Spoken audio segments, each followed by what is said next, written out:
Was the tax issue so politically telling that if Brendan Byrne had come out and said, I'm for the income tax, he would have lost that election to Sandman? No, sir. I said it then and I say it now. Brendan Byrne couldn't have lost that election no matter what he said about anything. As a result of all of the external features, the man the mob couldn't buy, the climate of corruption, the Republican disaster in Washington, Brendan Byrne was not going to lose that election if he had called for a confiscatory income tax. Now, that's hindsight. 20/20 hindsight is the clearest vision. I'm sure that if we had had this discussion in September of 1973, I might have said otherwise. Do you think his foreseeable future quote was inadvertent? No. Nothing that campaign did, that was a spectacular campaign. Nothing that campaign did was inadvertent. Everything was calculated, and very well calculated. It was the best operations I've ever seen. Nothing was accidental. It was deliberate, it was thought through, in my view wrong, in my view politically short-sighted, but it was an act, if it was a sin, it was a sin of commission, not omission. Did you suggest to Byrne that he take a more direct position on the income tax after the primary? First of all, I don't remember the answer to that, but I don't know what would have been in me at the age of 27 to suggest that he do that, and I would seriously doubt that happened. Did he finesse the issue? Did he hide the issue? Did he hide his interest in an income tax? I don't know what language he used, but he did not communicate that it was his intention to have an income tax. Was that okay?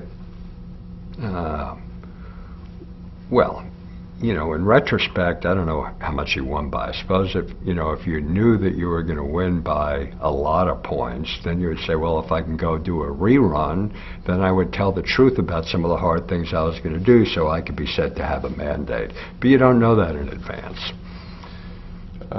Did Byrne get better? But by the way, it was much easier than, obviously, the idea of trying to do the right thing and deal with all these basic, these political power bases and, let's say, the money types in politics was much easier than it is today. There were still powerful machines then. But, on the fundraising side, I remember in that campaign, basically there were three people who were sources of financial support. There was Alan Sagner, who was someone committed to public service, who didn't want any sort of economic benefits from government. There was Leon Hess, who was rich enough already. He didn't want anything from government.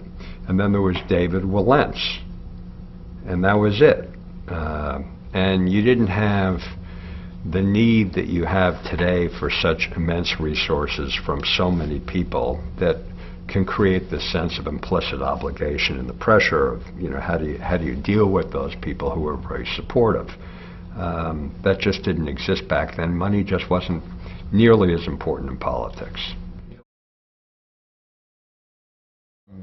Given that Byrne had everything going for him in that race and had such a substantial lead over Sandman, a boat ride, as you would call it, should he have come out for a broad-based tax then during the campaign rather than, say... Probably not. Probably. It would have been premature for him to do that. Would he have still won the election if he had? Or could it have cost him the election? I suspected he'd have won the election no matter what he said. Because of the climate? The 73 election, yeah. Did you campaign for Sandman? More or less.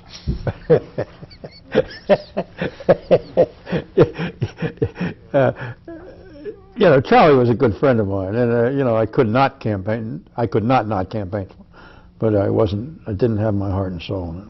Because you knew the outcome, or because of him?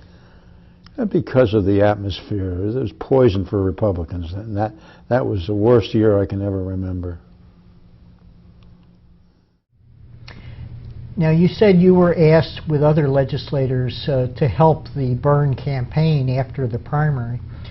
Who were your contacts, or who do you remember from the Byrne people? Dick Leone was one of the primary ones, and I am trying to remember whether I had been contacted by Luke Caden, who became the governor's counsel, but they would have been the key players in the matter. Did you get a feel for what positions they were sort of going to take on the major issues like broad-based tax? In the course of the campaign,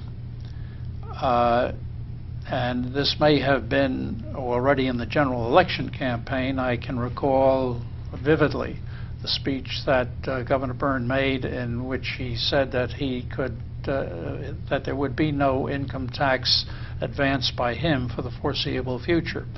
Now, those words, foreseeable future, turned out to be a rather short period of time. But I cringed when I heard that, because it was contrary to everything that we knew about what those of us who have been through the first couple of years of legislative activity felt strongly was going to be needed. Did you argue to Brendan Byrne or Dick Leone or other key people that they should take a more forthright position on a broad-based tax? I don't know, because after our first few meetings of the legislators with then Judge Byrne, we really didn't have that much direct personal contact with him to be in a position to say, you're making a mistake here. So we were essentially out of the loop. They were running their own campaign, and I think that Jim Dugan out of Hudson County was very active in putting together the winning campaign strategy, and I suspect that his influence and others of similar practical background were telling him to low-key the issue of taxation. What about your own campaign? Did you take flack for your tax position? No, well, I took flack obviously from my opponents, but insofar as voter groups or anything like that is concerned, very little. I got a lot more flack for other issues later on. Did you publicly disagree with the Byrne position that the no tax was immediately needed in your campaign?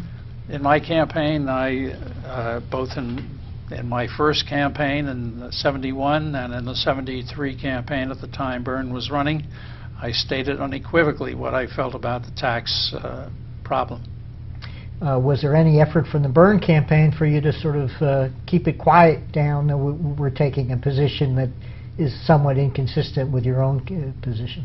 No, because I think in their heart and soul they knew darn well that what I was saying was ultimately something that we were going to have to face up to.